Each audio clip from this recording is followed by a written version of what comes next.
Hey man, how's it going? Howdy doody, how are you? I'm good. Yeah, things Oh are yeah, pretty also good there. good. Also good, yes. Are you also good? Yeah. Yeah. It's starting to get a little warm out. I had trouble sleeping last night and then I fell asleep. It Was was it so too? hard. Okay. I've been sleeping fairly well actually, but you know, welcome back everyone to Bite My Shiny Metal Cast. Where we talk about our feelings. Yes, Oh, our oh, sorry, feelings, Futurama. Right. Futurama. our feelingserama. Yes, Futurama. Yeah, a review for Futurama here in today's episode 2 of season 3, as it was on TV, of course. War is the H word. Yeah, so lots to talk about. So let's get right into this. Our beginning part, caption at the bottom here: touch eyeballs to screen for cheap laser eye surgery. Do you Right. remember that growing up, like I sitting do. too I close to the do. TV? You're gonna I lose was your gonna vision. say, yeah, you're gonna lose your vision. Yeah, I totally remember that, and I remember still being bitter when I found out that wasn't true. Yeah, I remember that was like But yeah. yeah, I do remember being told that with those old tube TVs, if you sat too close to it, then they would definitely burn your retinas, and you would have, Yeah. no sight. And I remember being afraid, so I always sat back, and but it is Fast what it forward is. to today where you have VR, which is literally inches in front of your Right. eyes Yeah. and stuff like that. Mind you, the technology Different for the quality, and yeah, yeah, yeah. exactly. I, Yeah. I feel I feel like it's be more toxic now, kind of thing. Unless mind you, there's the sheet of glass or plastic, whatever they use for the flat screens or phones. I feel like is a little better for you, but I don't know. Yeah. Well, they also have like those. Like the actual material, They also have those glasses that you can wear that kind of like, what is it supposed to be, like blue dimming the light. blue light or something? Yeah. Yeah. So, they're finding ways around it. It's just when you were a kid, the one thing you could do, like back for us when we were really young, is don't sit so close to something.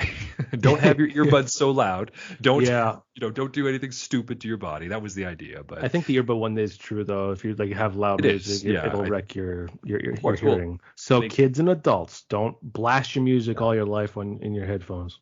It's a logical sense that if something is in your ear and it is making loud noise that you feel uncomfortable, it's probably hurting your ears. So yeah, try not to do that. But Yeah. in any case, we have no cold open for our episode, but we go right No. into it here.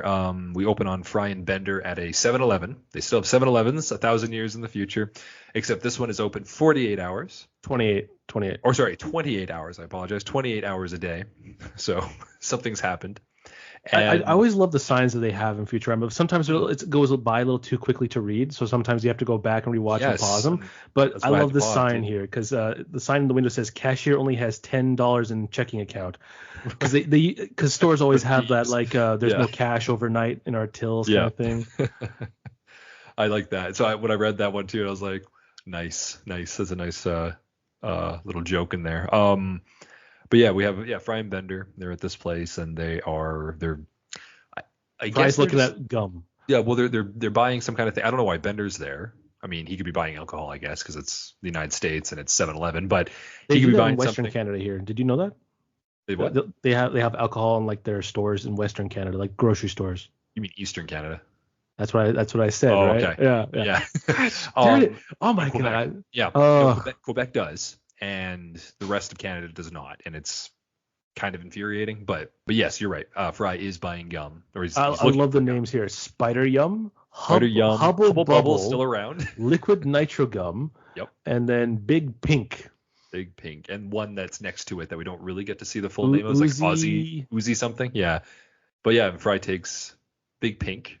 Right. They make a joke about like, oh, it's made of real life pig or something, or Real life ham. makes And your it breath pinkens smell like pinkens ham. your teeth while you chew. Right, and it pains your Like, teeth while you chew. But what do we have in front is a sergeant from the military. So this kind of kicks off the episode, right? We have a yes. sergeant who's he's buying pixie sticks and porno Porno magazines from a 7-Eleven 1,000 years in the future. Like we have so many dated references. This is just Oh like the God. first 2 minutes. But Pixie we have sticks. Like, just in case I I'm pretty sure they're around nowadays, but they're not so much.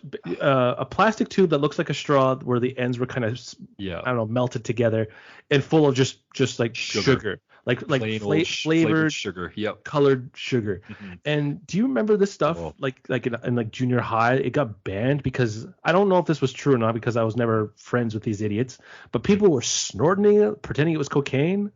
Oh, I mean, never underestimate the stupidity of a teenage boy. or I'm girl. sure that did happen. I would say, because I do remember for a while, I thought it They was were because banned, yeah. they were making kids overactive, like they were just Yeah, like sugar, make them sugar sit rush. still. It was sugar, it was all this kind of stuff. So they're like, okay, don't eat these anymore. You guys don't bring them to school, or else we'll take them away. It probably was that because If you and I people went were to both snorting them, I mean, yeah. yeah, why not? But I'm sure it was something to do with. But I do remember them being banned. You're right. Any case, we have the sergeant, and he's in the military, buys this stuff from the guy, and he also is made mention of a discount. I believe it's like what, 5 cents or something, or sorry, 5%. Yeah, So which isn't that much, but like considering nowadays prices, yeah, I'd take it. it's something, right? It's just a little something there. But then Fry and Bender are like, yeah, let's They use this overheard. discount as well. So they go up and like, here's our gum that we want. It's only 40 cents, and I was like, oh, we need our 5% discount because we're in the military. It's like, well, you're not in the military and all this stuff. So they get angry, get kicked out. And so to play the odds, Fry and Bender decide to join the army, I guess, for the afternoon, just so they can get this discount. Right But before this yeah, happens, though, this is one of my favorite lines, and I think this applies a lot today. Bender says one of my favorite quotes from this oh episode. yeah, This is the worst kind of discrimination, the kind against me, and I think that is so true nowadays. yep, they're ahead of Where their time. they're ahead of their Yeah. time. So because of this anger that Bender now has, him and Fry join the military, or at And least they go to the recruitment center. well, they do join there at the recruitment center, right? But and on your note there for a second, it's like, so the worst kind of discrimination is the kind against me, but then our society didn't evolve to be like, okay, so our policy is I hate you, and then kick them out. Here it's like, oh, we're sorry. We're sorry, Your but feelings yeah. are more valid Yeah, than yeah, yeah. actual We'll take logic that and into rules. consideration. Yeah, yeah, yeah. It's like, oh, we were discriminating because you're not you demanded a military discount, but you're not actually in the military. We apologize. No, no, no, no, no, no. In fact, we'll give you a bigger one. Yeah.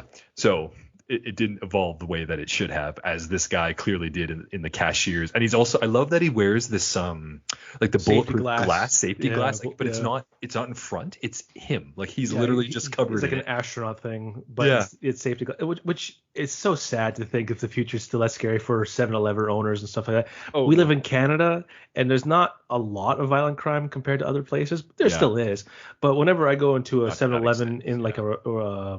like a suburban area, I feel better. But when I go downtown and stuff like that, it just feels a little more like he's got a shotgun behind his cashier. I feel like he does. They've got some defenses for sure, Yeah. or at least they know how to deal with some problems, Yeah, right? Because yeah. they've done it Or for so there's long. like a cop station within a block or two, and Right. it just feels more ritzier. Or a kind of security thing. guard's like literally Yeah. in their place, right? It's all these things, but this guy's literally just covered in there. And Yeah, there's I also love a it. button that kicks them out of the building. Like it's fine. He's fine. So any case, yeah, Fry and Bender are like pissed off because they're like, we didn't get this discount. Let's go get our discount. So they join. I guess they join the what is it? The Earth Army. Earth Army And Recruiting Center, and there's another sign: join the the army. signage, yep. And what are you, chicken? Buck, buck, Buck, buck. buck, buck, right.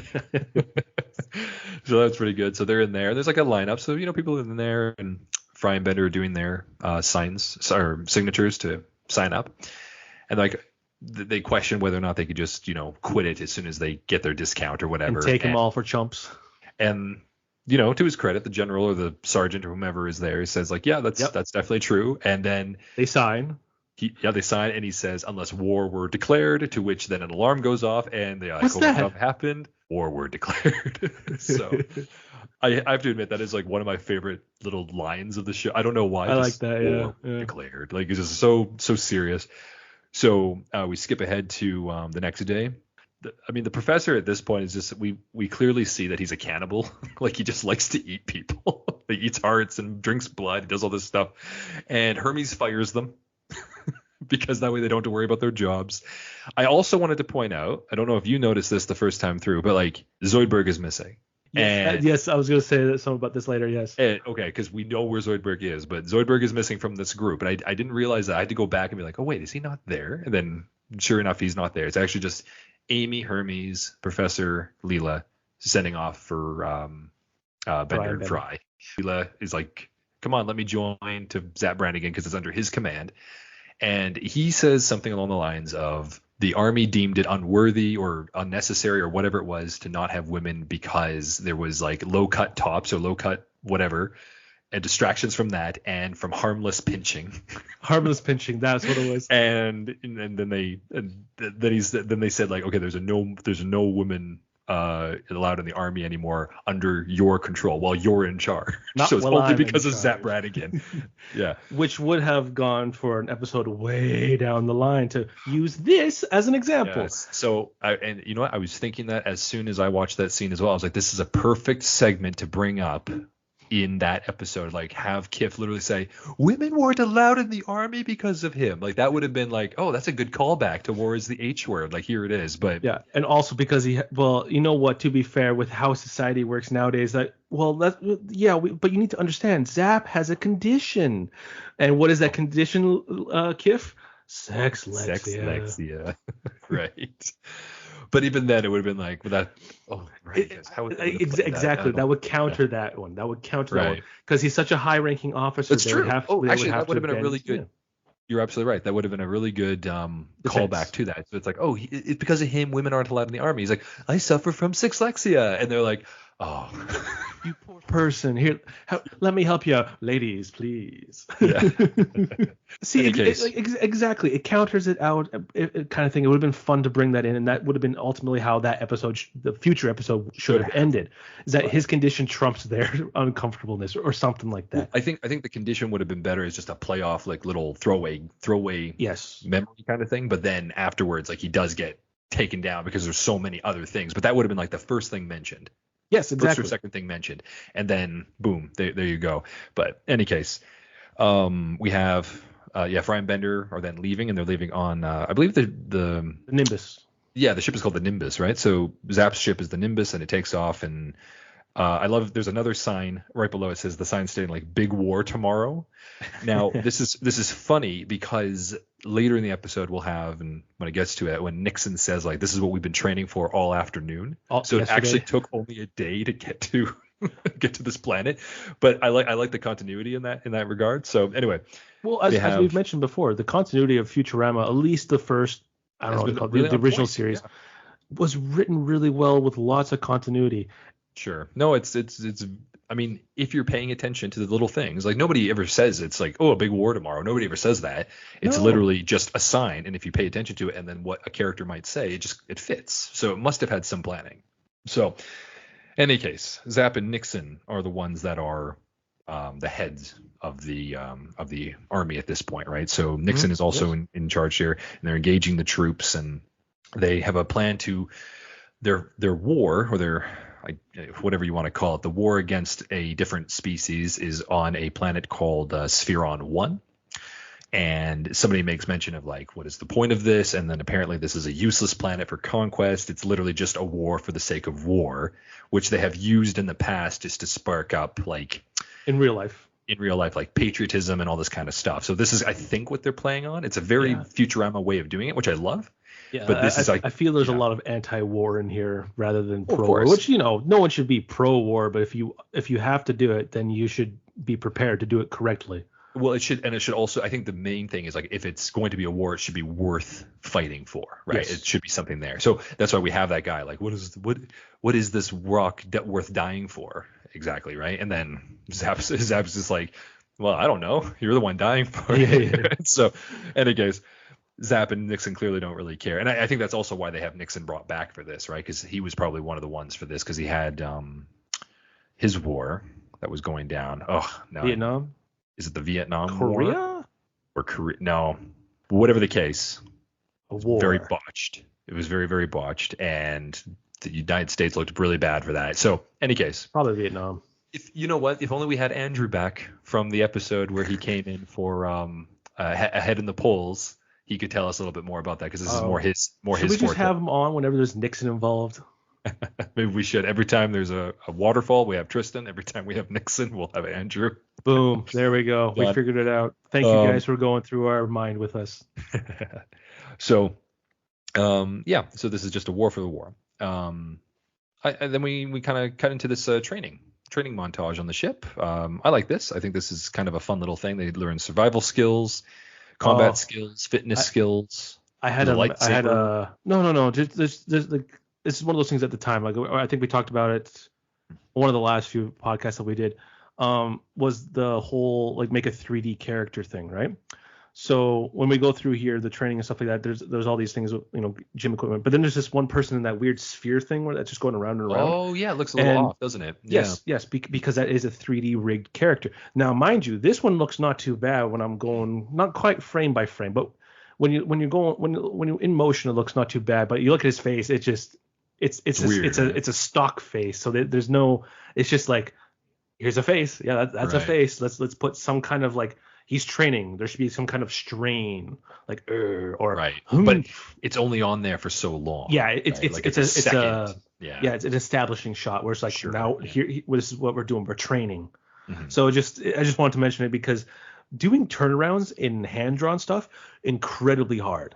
Sure. I'm pretty sure I brought it up before, but James Baxter, great animator, probably should be known to most people who love Disney. He did a couple scenes, the Beauty and the Beast scene, the one where they're dancing. Right. He did that one. Follows around. The one where Quasimodo's climbing the tower with Esmeralda on his back. He did that as well. Guy was a god at animation. He's like one of the people I put up there as one of the best animators ever. This is why 3D now exists, because it's easier. You don't need one person to do a super hard scene to do. And now it's easier because boom, it's in the computer, move them in the camera. Don't have to worry about doing 30 hours of work to do the nose. Right. Now you just do it. Makes sense. I did you like also the little things that they had with their training? So like the tent thing is kind of funny. I thought that was funny. Fry eating, because Fry's a dumbass, so he gets the pill, or he eats the tent pill. Here's a question: when if you were to watch the future, don't really know much about technology because it's the future. It's 1,000 years in the future. It's crazy, right? They hand you a pill and say water it. What do you think?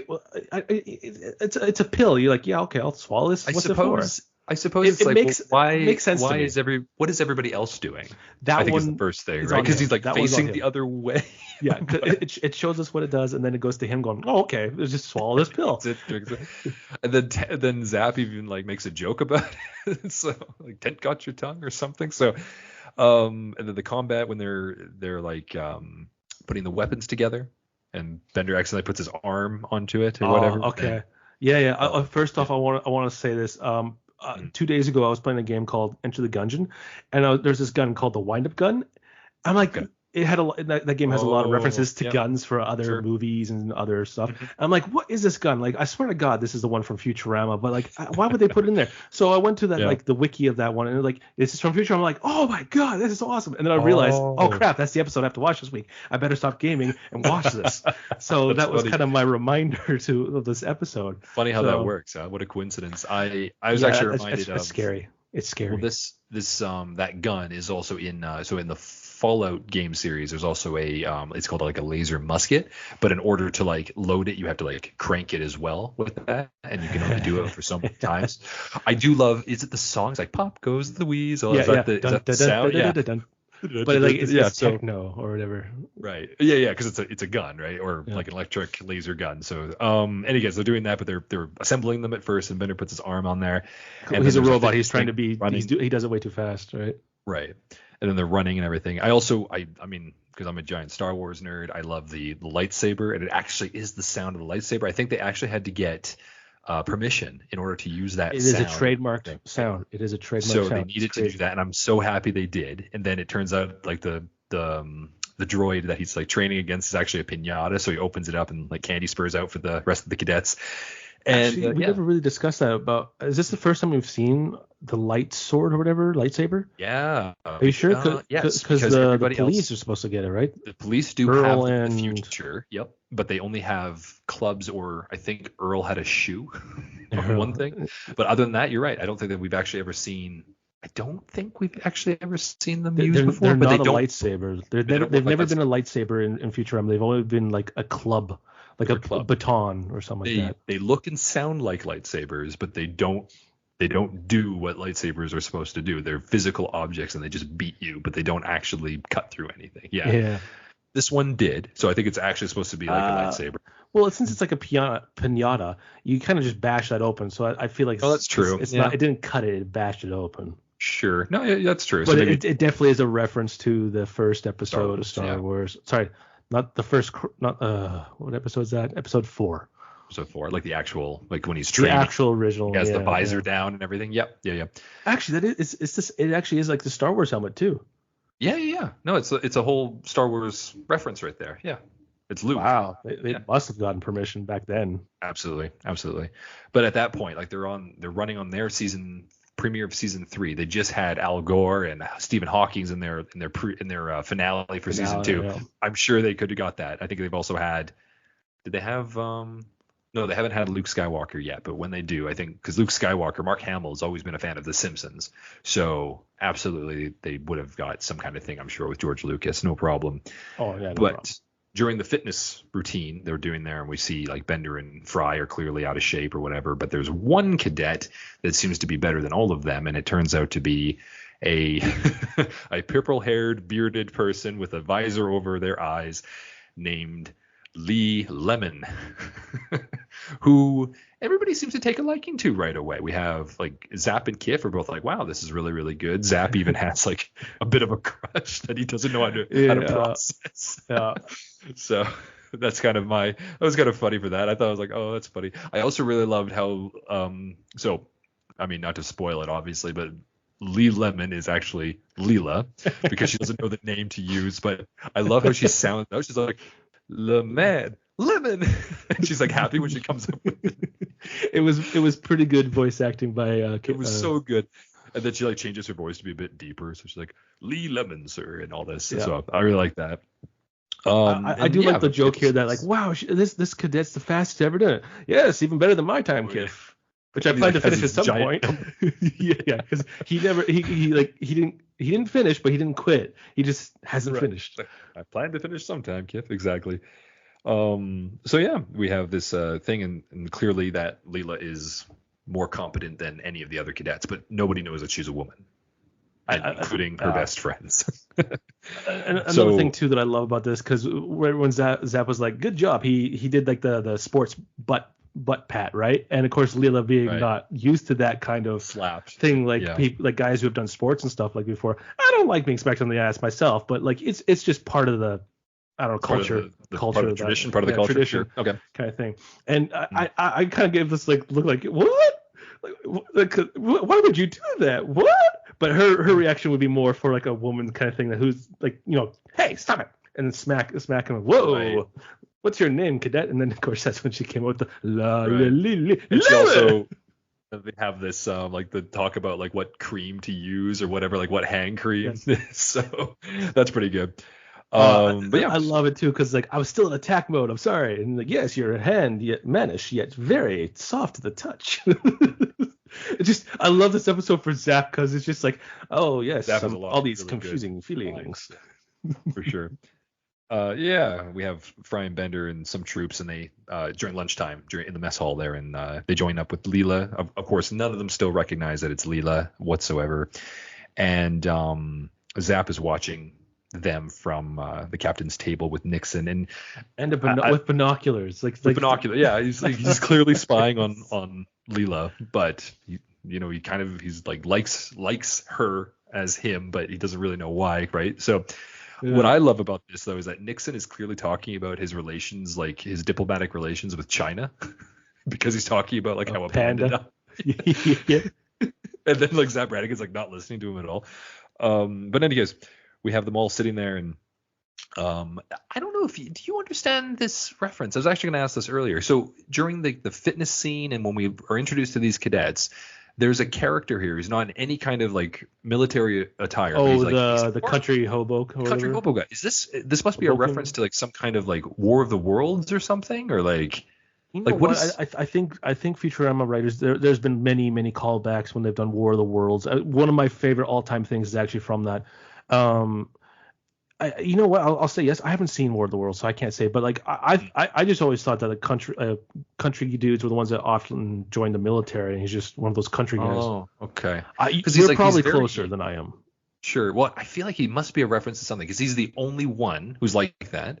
But he's also like top notch in the cadets. Like he's up there, like he's running quite quickly. He's like up ahead. He's like not a coward. He's like trying to be like the best person. Like I feel like he's a reference to something. And I thought it was War of the Worlds, but in any case, he mentions, or he asks like the table, like if anybody had anybody special back home, and Fry actually does admit this is, I think, is this the first time Oh, he he's always admits been in to? love with her, kind of thing. I think But he this is the admitted. first time he Okay. admits to it, though, isn't it? Yes, yes, Yeah. yes. So He's he's always like, been I like kind of have openly a thing. infatuated with her, but like this is the first time he says like, yeah, I kind of got a thing with her.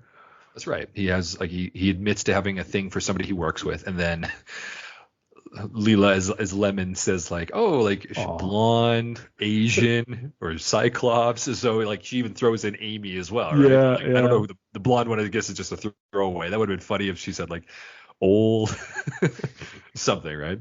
Or like Zoe, like not Zoidberg. What is he, like a lobster or Chinese or something like that, right? But no, Yeah. I think that was pretty nice. And actually, what's really nice about that scene is that Leela is okay with it. She actually kind of likes it. Yeah. So it's like she's not put off by the idea that Fry likes her, and I think Which makes the that's next episode very weird. right. Yeah, it's an important thing, and you and I know as well that they did put a lot of these episodes out of order. I don't know if this is one of them, but would have been something that kind of develops the relationship in a very, very minor way, but it's Yes, there. yeah, good. It's growth overall for the characters, kind of thing, right? Mhm. It's moving ahead. It's not stuck in the Yes, same loop over and over again. exactly. And Bender, there's a Bender joke in here about him. He keeps on calling her like basically like the toughest of the tough guys or whatever, but like keeps insulting her at the same time. They're So swilling, pot bellied, hot belly, I love bullet, it. like Yeah, what ball I can't even busting. bullet. Yeah, what is it? I don't remember. Something chested. Yeah, bullet chest or whatever it was. Like very very Yeah, like hot sack of muscle or whatever. Like yeah. So and she's like stop. stop flattering me. So the alarm goes, and Zap had also come over to, try and woo her, I guess. But in any case, the alarm goes off for the war. And this I figured you would like because I think you've seen this film and you actually like this film as Starship Troopers. This is I what like the their first one. getup. Yeah. This is what their getup is supposed to be reminiscent of. Like this is their Yes. reference, right? Yeah. Okay. So the Starship Troopers, and it has them all in like the area for it, and they all decide, or sorry, Nixon and Zap have decided like, okay, the element of surprise is the best thing for the enemy, so they surprise them by dropping them into the battlefield. And yeah, and the characters are thrown into the war. So they're on Spheron 1, and it turns out the enemy that they're fighting are, I mean, if you can get it from the name of Spheron, they're balls. And there's a lot of jokes here, a lot of jokes being thrown around about balls, and yeah, they have to fight them. So they have this episode was obviously written by a man. right. They have their powered up guns that Mitchell had mentioned, right? So like the power up that do, right? Yeah, love And it. all this stuff, and we see that like Bender and well, not Bender at first, but Leela and the hillbilly guy are quite brave, and they're defending it. And then a guy dies. He gives Bender his watch to give to his son, but Bender just takes it without anything else. So Bender's trying to steal from the dead, as Bender would. And Fry is a coward. He's like he can't. Well, He's afraid to shoot anything. he has to wind up first, which I love that, and then he He also didn't accidentally. load his gun. That's true. Yeah, he almost accidentally shoots. This is the first time we see Zap Oh. bringing on a horse, Felicity. Felicity, which is a guy. It's a dude horse. Easy. Yeah, boy. there, boy. Yeah. So- I love that. Like I love Zap Brannigan because he's like the manliest man out there, but he also is like not. But like every time you look at him in war or something like that, he's always portrayed as like a man, and this just helps his image of being like there, Felicity, Yeah. mean old man He always tried to comes shoot across. He does come across as like a manly man, but then he says these weird things, and then he does these weird things that make you think like, oh, this guy's just a big softy. He doesn't actually want to do anything. He doesn't want to fight. I don't know how he's so incompetent, how he's able to be in this job when he's so incompetent. But yeah, you. Diversity hire. is that Brannigan, the white blonde guy? White blonde straight guy? Well, his IQ is so low. I don't know. Maybe. So, any case, they're all in there, and the balls do this like ricochet move that sends a bomb, which is of course like a rolling thing, attacks them, and it's in the middle of the hillbilly guy, Bender and Leela, I believe. And sorry, but before that though, they have this fight, and this is why they're on the ground, is because the balls are overwhelming them. Hillbilly guy tries to get Fry to defend them, and Fry shoots a hole in the ground and hides. So this is important because, of course, this shows that A, Fry didn't want to fight, B, he's kind of a coward, and C, why he's demoted a little bit later. But he hides in the hole, so the balls jump over him. They attack the other ones, and then they get that bull roll. The bomb rolls up, thing. Yep. And then Bender does the best thing. He sacrifices himself by putting it inside his chest cavity. But I love this too. In my honor, Fry, tell him if they put me on a stamp, tell him to use the young Bender. The young Bender, and then he lies on it, and then explodes. Yeah. But he doesn't die, I guess. But he's just expanded. Yeah, it's just like a canister that gets put too much air in or water or whatever. It just expands. Yeah. Exactly. So next we get to this. This is I don't know if you ever watched this, Mitchell, but they get. It was always on and off on television or something like that. Yeah. So I've never seen seen a full episode of MASH before, but I've seen so many bits and pieces. I know enough about it. Okay, fair enough. So like I've never really watched MASH like you. I've watched like bits and pieces. I think it was on TV all the time. Yeah. Sure. I think I had family members that would watch it, and so I pieces that flashed through my memory, but nothing that really stands out. I don't know like the characters. However, this is also where we're brought to where all the defeated and all the hurt soldiers to the med camp, and this is where we find Dr. Zoidberg. So Zoidberg has been here recruited. Working. Yeah. Like I guess he was also on that ship and everything, but he's one of the medical officers who's dealing with all the dying patients and everything. And he's making jokes and doing all this kind of stuff. And there's also another robot. There's a robot there who's also a doctor. His name is iHawk. And it took me a while to figure this out. But this is obviously the reverse of a character named Hawkeye. Yeah, if I'm not mistaken. Who was their physician. And he also was like, as the robot does, drinks martinis and makes quick jokes and all these kinds of things. So Zoidberg and he have this kind of, I don't know what you want to call like a rivalry between each other, I guess, depending on how they do these things. Yeah. So we have him, and he has like this little notch on his side, the robot, which says like irreverent and maudlin, which is to say like he's being funny when he's irreverent. Yeah. Irreverent, and when he's maudlin, he's being like over sympathetic. So it's very strange to see, or it's kind of funny to see this kind of thing happen. Zoidberg is horrible at his job, as he is always. He's even he almost kills the hillbilly guy. Well, I just love it. He's just like scalpel, bucket, blood bucket, priest. And I love it because like, Doc, I'm not dead yet. Who's the doctor here? Yeah. But I love the iHawk guy because he's like, geez, Zoidberg, save some for the enemy to kill or something.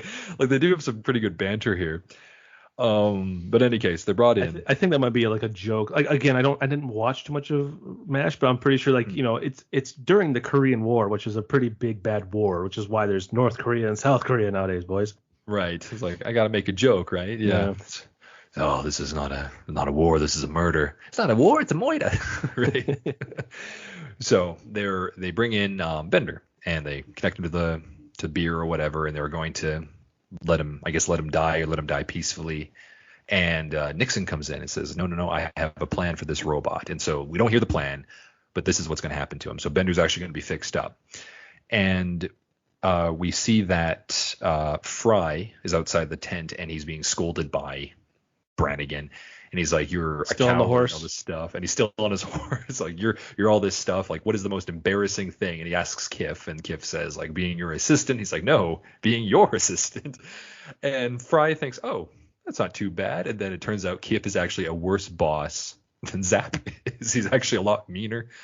So I love that too, yeah, because like it shows that like Kif has only been beaten down by Zap, really. Yeah. But if he had control, if Zap wasn't around, Kif would have been quite the tyrant in a way, I guess.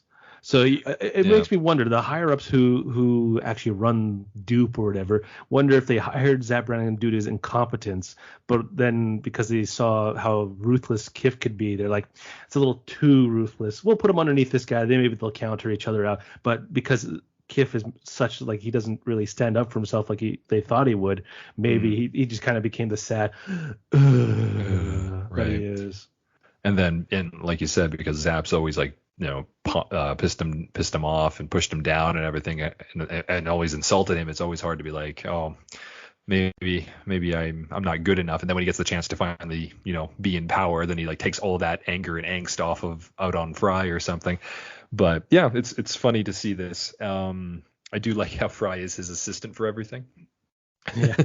We'll see him a little bit later for it. But this is also when so Bender is fixed up and he's brought in and he meets with Zap and Nixon, and he's going to be sent as a diplomatic robot or diplomatic advisor or whatever with Henry Kissinger. And we actually get to see Henry Kissinger show up as the head, I guess.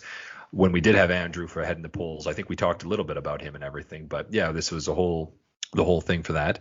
So they're going to go on a diplomatic mission to talk with the brain balls, or the heads of the people, and we learn to be brain balls. And I also want to mention this is the time, and I think the only time we ever hear Bender use one of his top 10 words, daffodil. Hot diggity daffodil, he says. So they fly off, and Nixon, Zap, and Kif are showering. So they had like the group showers or whatever for the soldiers, because they're all supposed to be males, right? And Leela joins. There's this awkward thing between Zap and Leela, and Leela gets in there.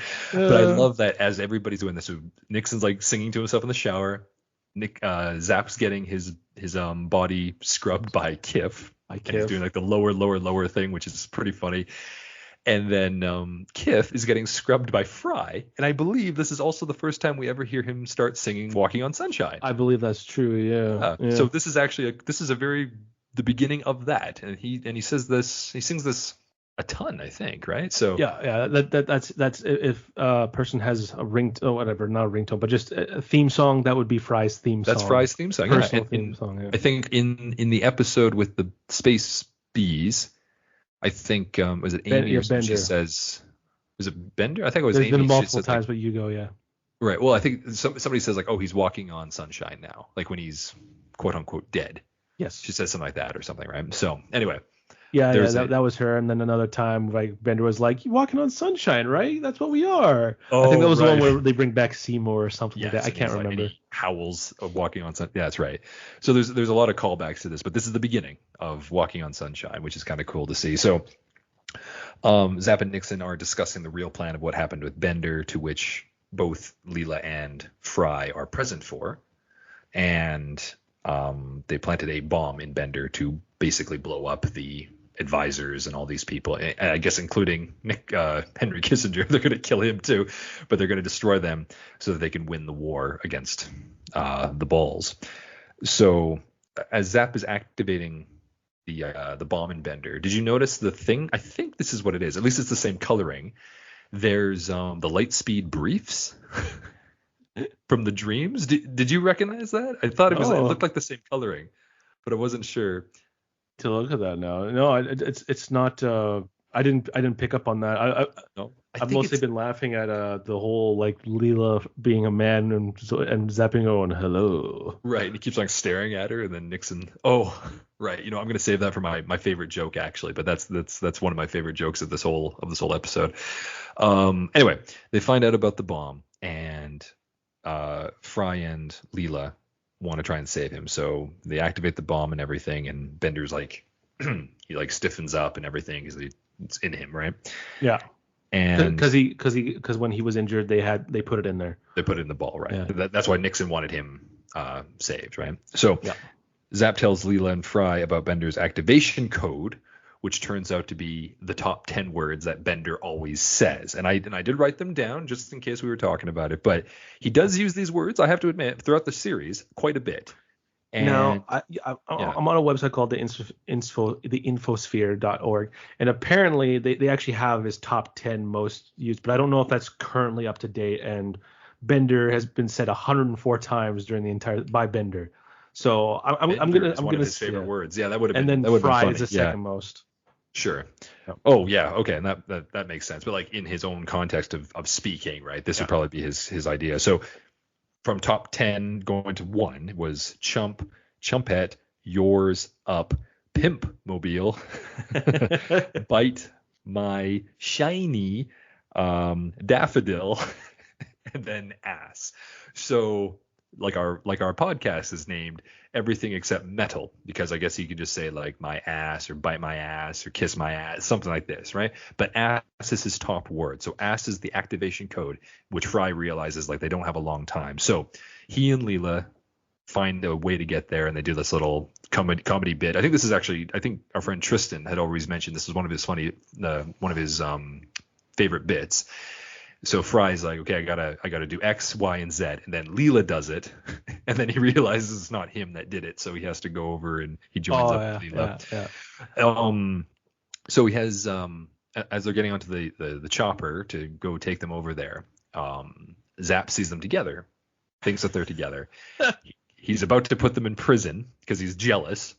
And then Leela beats him up, and then of course reveals it's Leela to him, and then he's like kind of relieved, but he's also kind of like, oh, well then, I guess this was Leela the whole time. And it's like, yeah, it's Leela, not an actual man. I've been so happy to be beat up by a girl, this kind of thing, right? Yeah, I love that. So they get on the chopper, they're flying, and Leela gives them the plan, pushes Fry out of the chopper with the parachute to try and stop them. Meanwhile, Bender and Kissinger are talking to the balls, but the balls keep on making these horrible jokes, or not jokes, but they keep talking in ball language, and Bender's getting pissed off. So he keeps on almost saying the word ass. He says, pain in my lower back. Yeah, this chair really hurts. It's a real pain in my, what's this? Lower back. Lower back. He's like, I'm going to stuff this tree right up. Where do you stuff things up a ball? Yeah. So he just won't say ass, right? Just can't do it for the time being. So Fry goes in, and then his parachute, whatever, he crashes on the ground, and the balls come, and then he ends up riding a ball to get to Kissinger and Bender. And he breaks in and he saves them. And he says, you can't say ass, because if you do say ass, you're going to blow us all up to the hell, right? Kissinger actually remarks that Fry is a hero, and he has like a redeeming moment. And breath of a fresh ham or something, yeah. And Bender then realizes like he has the upper hand, so he's actually going to kill it himself and everyone if they ever talk about ball or bouncing and balls again. Yep. So the balls forfeit, and it turns out this is their home planet. So Earth was actually the invading aliens, the Earthlings. So they all leave, and they win the war, and we get back to the Planet Express headquarters where the professor and Zoidberg are tinkering with Bender to try and take the bomb out. They can't, so they reset it to another word. And this is on a top 10 or something, words that Bender never says. And he tries guessing it, and what is it? The final word is antiquing. So let's go antiquing this weekend. Yeah. It's like, oh, antiquing. And you know what? For some reason, just because I don't know if it was the quality of TV or whatever, I always thought it was impeaking. I thought that's what it was. Impeaking? Yeah. What does that mean? I don't know. I just thought that's what he said, like okay. Impeaking. I just love how I thought it was like a word. Yes, it's 6 non-alcoholic. words. It was 8 words. It was please, thanks, sorry, thunderful, non-alcoholic, compassion, shrimp toast, and then antiquing. Okay, there you go. It's just like words. First off, I can agree that shrimp toast would be on one of my least used words, just because I don't really care for shrimp. That's right, people. I don't care. Toast, except for right now. Any case, yeah, and that finishes off. War is the H word. So, yeah, you and I were talking a little bit earlier. So you said there was a scene animated. There was a few scenes, and there was one with the clerk at the beginning there. Yep. There was one with one of the army guys as he was getting trampled by balls. And there was, I think, one with Fry somewhere in there. I can't particularly remember that. Then there was another one with Leela when she was beating the crap out of Zap. Lip sync. The lip sync was either off or non-existent. Which is like, and so with some things, like say like a character spinning around, just say like twirling, right? And so they're supposed to be going whoa, whoa, whoa. Mm-hmm. They might just have their mouth open. They might have. If you see the face 4 times, it might just be the same image, just because doing cycles is cheaper, as an animation thing. Yeah, that's why like walk cycles and run cycles are used a lot nowadays. They'll have one person who does a really good job on them, so the run cycles and walk cycles will look really well done, which is what I've had to do. And then when they're put into a show that is not animated as smoothly, so to speak, just for time and cost purposes. There's a lot going on in this episode when you look at it. There is a lot. Some of the balls are 3D. and some of the balls are 2D, and there's actual details on the balls. Yes, that are wrinkly. And so there's some things that, so there's just, the more detail you have, the longer it is to animate that properly, even if it's just moving across or something like that. But since when Fry's uses the ball as a bouncing ball that he's sitting on, at last I've become a man, I'm pretty sure that's a 2D thing, and it's annoying to rework. You have people who love doing this stuff, and I'm not one of them, unfortunately. I work in Flash, so I can just move the drawing or fake it. But people had to redraw, so. Well, let's get to the end of the episode then. So your favorite scene, favorite joke, MVP. Geez. This is probably a very joke intensive episode. There's a lot of stuff. I'm probably gonna. But it's still very well written. It's very well written. It has a lot of good jokes. Yeah. I'm probably going to say this is the worst kind of discrimination, the kind against me. I'm going to probably say that is probably my favorite quote of this one. There's a lot to choose from. Like at the end when they do this every so often when the New York Post newspaper came through and it spins. Oh yeah. And it says war over. Balls thirdly licked with Zach Brannigan being beat up by Leela and his thumbs up. I don't know why, but the thumbs up and smile is my go-to picture. Whenever someone's like, "Hey Mitchell, I want to take a picture," and go over there, I'll do a thumbs up and like a smile. Yeah. It's my go-to, so I love that too. Well, that reminds me of the guy in the poster that they have, like you got to do what you got to do. And it's yes, this guy exactly. With, like, I love that frown, poster, but he's like the thumbs. Yeah. Yeah, and I'm still jealous of you to this day because you say you have that poster. I do not have that poster. My friend made that for me. I loved it. Let's see. My favorite joke is, so I made kind of like a reference to this earlier, but like when they're in the shower area, and that is a very good one. Zap puts the towel around his head or whatever, and then Nixon's brought in by Kiff, and then Nixon says at like, waist height. I didn't live 1,000 years and travel a quadrillion miles to look at another man's gizmo.